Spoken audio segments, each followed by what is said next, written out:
तर मंडळी, आज होता रविवार. रविवारच्या दिवशी आम्ही बाहेर खरेदी करण्यासाठी गेलो होतो. तर त्यासाठी आम्ही अगोदर कपड्याच्या दुकानात गेलो होतो. तर इथे माझ्या मुलाचं काहीतरी चाललं होतं, मम्मा हे बघ, ते बघ, हे पाहिजे, ते पाहिजे.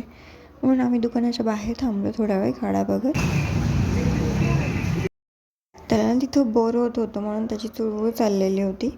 थोडाच वेळ राहिलं होतं. त्यानंतर आम्ही त्याला थोडंसं काय ते त्याचं लक्ष डायवर्ट करत होते की हे बघ, ते बघ, आपण असं करूया म्हणून. त्यानंतर मग बिल केल्याच्या त्यानंतर आम्ही एका दुकानामध्ये गेलो जिथं की आम्हाला माठ घ्यायचा होता. तिथं असे छान छान प्लांटर्स होते आणि झाडंही खूप छान दिसत होती गुलाबाची. तर यातलाच आम्ही एक माठ घेतला. त्यासोबत एक स्टँडही घेतलं आणि देवा ठेवण्यासाठी एक ते दिवाघर असतं मातीचं नारळाच्या आकाराचं, ते घेतले. प्लांटर्स खरंच खूप छान होते. मला तिथले घ्यावे वाटत होते, पण जेव्हा मी नेक्स्ट टाईमला जाईन तेव्हा मी घेईल. आता आम्ही चाललो आहे घरी. सगळं घेऊन झालं होतं. त्यानंतर आम्ही भाजीपालाही घेतला. ते मी काही दाखवलं नाही, तिथे खूप गर्दी होती त्यामुळे. तर हा काही भाजीपाला आता आम्ही व्यवस्थित ठेवून देते. तरी आजचा रविवारची देवपूजा अशा पद्धतीने केलेली आहे.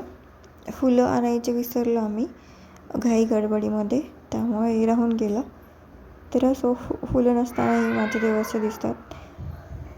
तर देवांची काही अपेक्षा नसते की आपण त्यांना फुलंच व्हावेत. फक्त तुम्ही मनातून पूजा करा, बस एवढंच. तुळशीकडे तो दिवा ठेवला. ते दिवा घरी ठेवून बघितलं कसं दिसतंय ते. हा तो माठ जो की मी घेऊन आले होते, हा धुवायचा आहे स्वच्छ, त्यामध्ये पाणी भरायचं आहे. आणि आजचा मेन्यू जेवण. त्यानंतर आम्ही खाली खेळायला गेलो. चला तर मग आजच्यासाठी एवढंच. पुन्हा भेटूया नवीन व्हिडिओ लॉगमध्ये.